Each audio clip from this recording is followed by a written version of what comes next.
শরতের আকাশ, কাশফুলের দোল আর দশভুজার আগমনে সুদূর সুইডেনে ফুটে উঠেছে এক টুকরো বাংলার ছবি।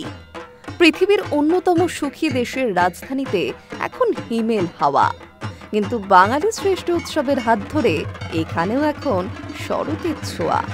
তাতে মেতে উঠতে উত্তেজনায় ফুটছেন সকলেই। এবছর প্রবাসী দুর্গাপুজো হবে আগামী সপ্তাহান্ত, অর্থাৎ ৩রা, ৪ঠা এবং ৫ই অক্টোবর। কিন্তু স্টকহোম পুজো কাউন্সিলের সদস্যরা রীতিমতো তিথি মেনে প্রতি বছর করে আসছেন দুর্গাপুজো। কুমারী পুজো থেকে কলাবউ স্নান সহ সন্ধি পুজো, অষ্টমীর অঞ্জলি, মায়ের দর্পণ বিসর্জনের আগে সিঁদুর খেলা, সবটাই হয় বাঙালি পঞ্জিকা মতে।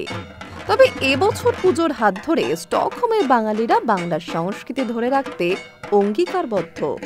একেবারে বাঙালি সাজে মণ্ডপে থাকবেন সব মহিলারা, দুনুচি হাতে ঢাকের তালে নাচবেন তারা। পুজোর কয়েকটা দিন সকলেই খাবেন নিরামিষ, খাওয়া দাওয়াও হবে কাঁসার বাসনে। পুজোর কদিন অন্য কোনো ভাষা নয়, সকলে বাংলায় কথা বলবেন, আর মণ্ডপ সজ্জায় থাকছে বাংলা স্বরলিপির ছোঁয়া।